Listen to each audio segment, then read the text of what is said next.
Welcome, Capricorn. This is Regina from Pacific Tarot, getting ready to do your new moon in Libra reading. The new moon's happening on the 2nd of October, about the time you may be receiving this video. And it's impacting Capricorns in the area of their social identity, the way others see you, your social position in the world. This is already your natural house. This is the area of activities in the world that you have natural affinity for, Saturn being your ruler. But in particular, because the planet Pluto is going through the last minutes of Capricorn and will be moving direct in a couple of weeks to finally exit Capricorn after 17 years and to move into Aquarius for the next 20 years. So I'm saying that to emphasize what a critical and challenging time this may be for many Capricorns. Despite all of the beautiful wishes for love, money, and success, this can be a time of severe testing regarding the lessons that you have learned over the 17 or more year period of Pluto's transit through your sign. That's a big introduction. It just came to me that we need to hear this. I'm a Capricorn also, and this is a very unusual time that we're living through, not just in our personal experience, but in the world. This is a personal reading. It's not going to resonate for all of you. So these are so general that they may or may not fit you. However, if you're interested in a personal reading, the information for that is in the description box below. I offer a number of different kinds of readings. I am so grateful to be here, and I'm grateful you're here as well. So let's get started with your overall energy for this reading, and I pulled the Nine of Swords. Something in me knows that a lot of the uh, discussion around what is going on astrologically often centers around wish fulfillment. And this is addressing wish fulfillment in a way, but it's talking about how you got there. The Nine of Swords is obvious from the card, a card of great suffering and experienced pain. This is living through oppression. And so there's a sense here that many of us are living through some kind of unfair treatment, injustice, a lack of receipt of the benefits or rewards for the effort that we produce or that we make in the world, that there is an imbalance there. And as a result of an imbalanced world, we, particularly as children, as part of our family of origin or our formative cultures, have experienced that oppression in the world and have had to learn how to externalize those expectations or those forces that would deny us or keep us down, how to not take responsibility for the expectations of others, but to reject the beliefs upon which that is based. That is absolutely a life's journey. This is historic journey. This is about improving your personal experience and thus having an impact on improving the conditions in the world for others like you. So this is a real live introduction or experience of this astrological phenomenon of Pluto passing through your sign for the past 17 years and finally exiting. So that you have had to look at difficult, challenging obstacles and conditions in which you've had to rebuild yourself in some very literal way.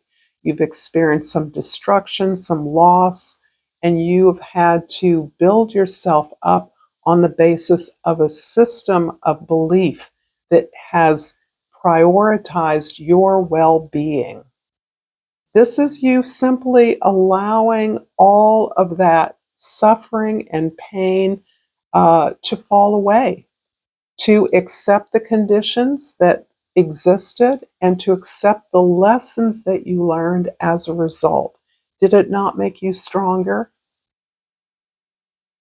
In the 10th house, this is the house of your social identity, the Seven of Wands, and this is where the new moon is highlighting. You've learned to establish some very clear boundaries. You've learned to say no to those expectations of others, those unreasonable requests that will not benefit you, but certainly will benefit those who are making the demands or the requests of you. You've had to learn how to say no. You've had to learn to not be of service to others when that was not a reciprocal experience. You've learned to stand up for yourself, to speak your mind. And for many of us, we've always known how to do that. Sometimes it was an unconscious mechanism, a reaction, but now you've learned to make that real for yourself, not to simply articulate what is right or wrong according to you, but to really make that live in your reality. Take responsibility for your reality by erecting those necessary boundaries, by limiting the access others have to your talents, your skills, your generosity, and focusing on the direction of your priority, your pleasure, your accomplishment. This is huge. You are now working from your strength, what you know is of high value to you and to others, and you're in control of that. In the first house, we have the Five of Pentacles. Wow. Saturn is really taking us there. This is about the changes that you're making in your material circumstance. Many of you are suffering with financially, materially, not having enough, having worked and earned something, having had it taken away, or making a shift that is that you're sacrificing something for. Not doing things in the way that you were instructed to do them. And this really does relate to family of origin. This is really about stepping outside of the box that you were always supposed to fill, the job you were supposed to take, the person you were supposed to marry, the amount of money you could earn and no more, the nice things others had that weren't for you or your folks. All of the stories of poverty, of lack that you have internalized, you are rejecting. You are recognizing that that is not only not the case, that you have limitless potential, that your potential is limitless. You can't even imagine how far you can go. But you can only go that far if you step outside of the box that you've been put in. And you recognize that the help you need might have to come from someone else besides the people, the community that is customary and comfortable to you. These people are certainly uncomfortable.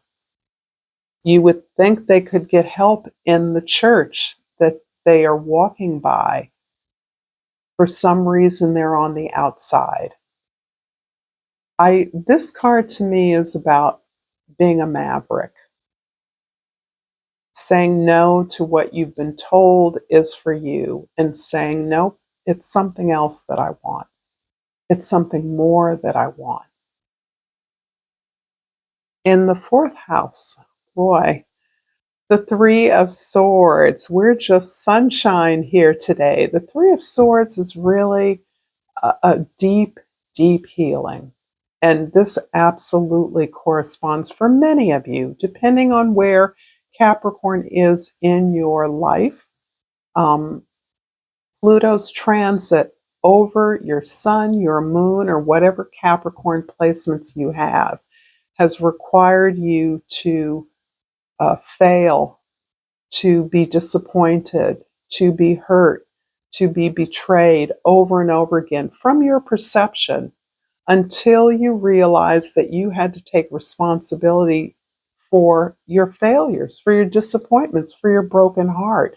What role did you play in that occurring? What did you give away, expecting someone was going to give it back to you with a gold bow on it?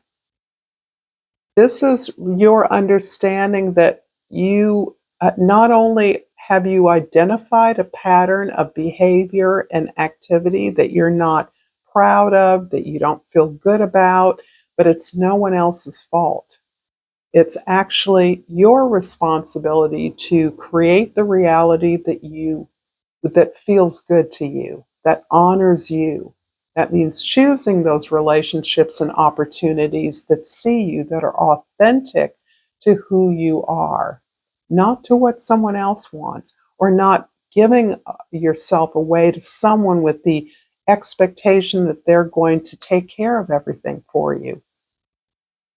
This is really about the healing that you have worked really hard to obtain, the path of healing that you're on.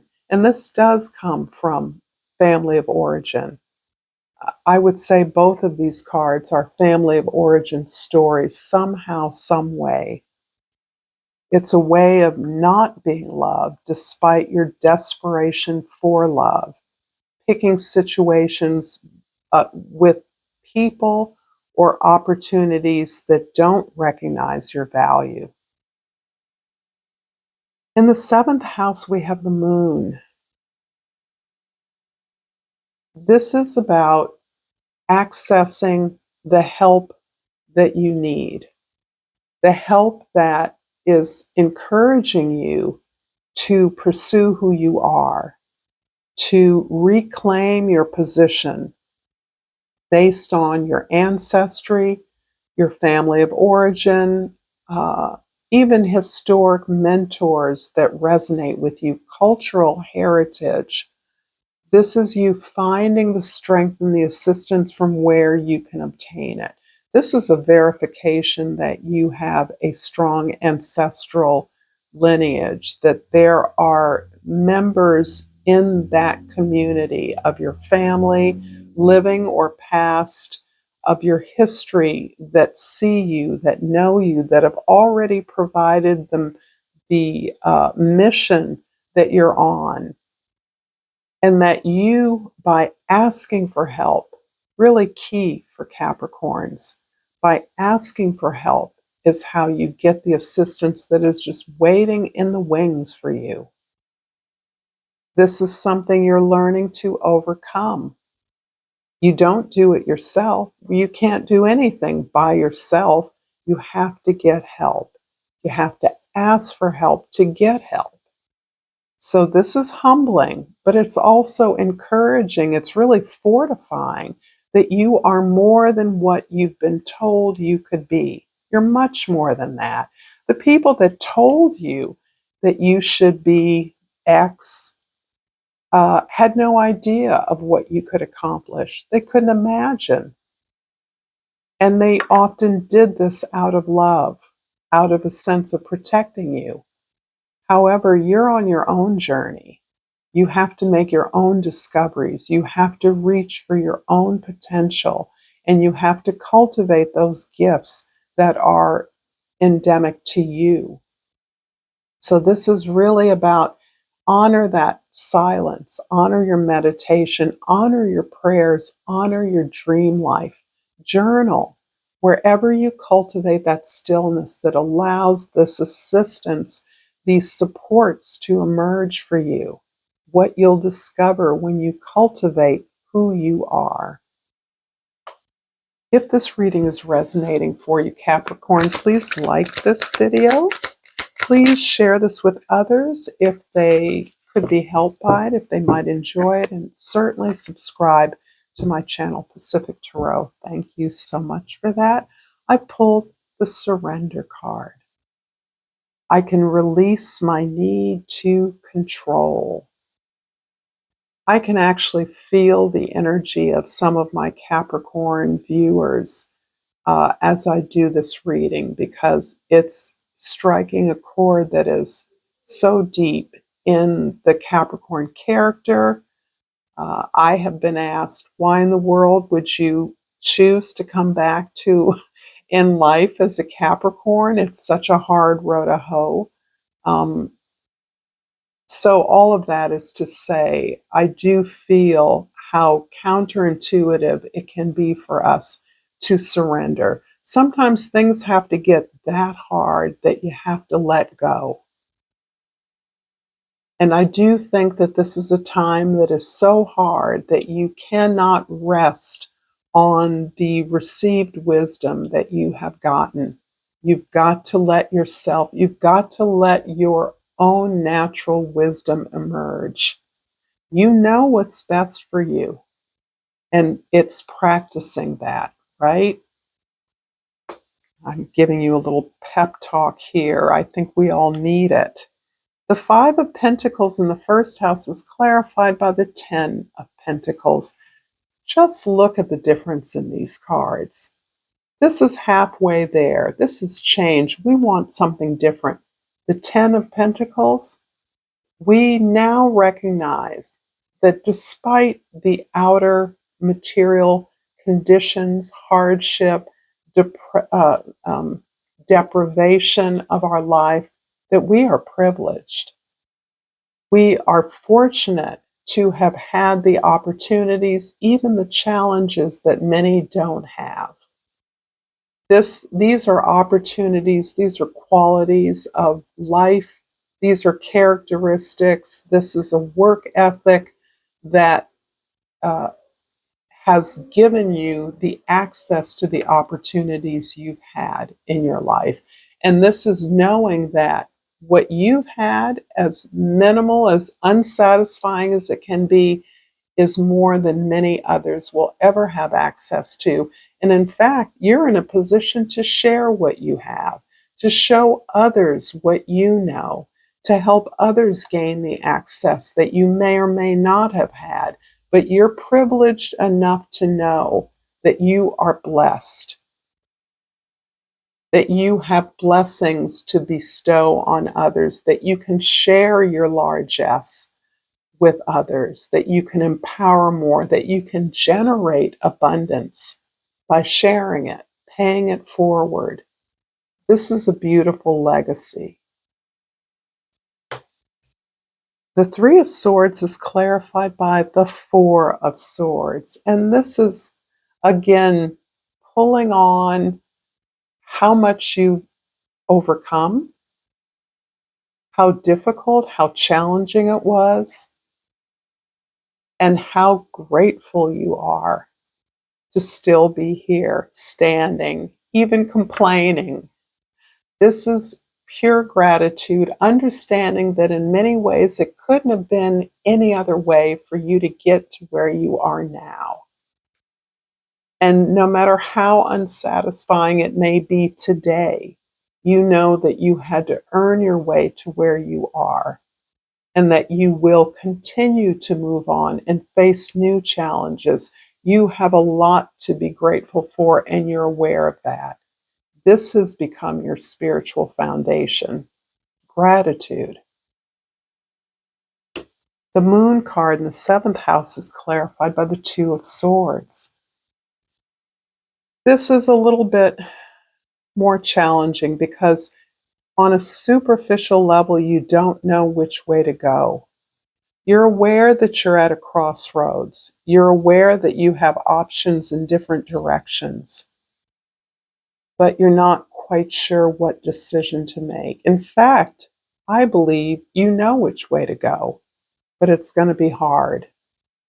It's not going to be easy. It's going to be hard because the people you've cared for, the people that rely on you, you're anxious for them. What are they going to do without you? And then going for the truth, your truth, something you know intuitively. Your intuition is providing all the answers you need. You have all the ability, all the tools you need to pursue your justice. But it isn't easy. And really stepping back and just admitting that to yourself, even the climb for success, a spectacular, glittering success, it's not easy. It's going to be hard and it's going to provoke fears because it's something you really love, something that means something to you. So allow yourself to step into your presence, move into your intuition. This is really a skill that you are encouraged to cultivate at this time. Pray, meditate, journal, ask for help in your dreams. It's something I do a lot. I have sometimes the most bizarre dreams. I feel like I'm at school again. I wake up with assignments. But this is really a magical balm to the sense of suffering that you have endured. And in the 10th house, the Seven of Wands is clarified by the Queen of Wands. Ultimately, when you step out into the world and you present your case, all eyes are on you. You are magnetic. You are powerful. You are confident. The ability to speak from your heart with all the pain, all the suffering, all the challenge, all the barbs you have withstood comes through and is compelling. People are magnetized to you. All eyes are on you. But this is really encouraging you to get out there in the world, show yourself, because you have a lot to offer and you fought hard for it. I'm going to finish up this reading, Capricorn, with Chakra Love Oracle. And what flies out is the solar plexus. This is the area where we build our confidence, our self-esteem, our assertiveness. The key word here is fearlessness. Turn your worrier into a warrior. The crystal that is supposedly pictured is amber, so that can be useful to some of you that are trying to strengthen your resolve. Thank you so much, dear Capricorns, for this beautiful reading. Until next time, namaste.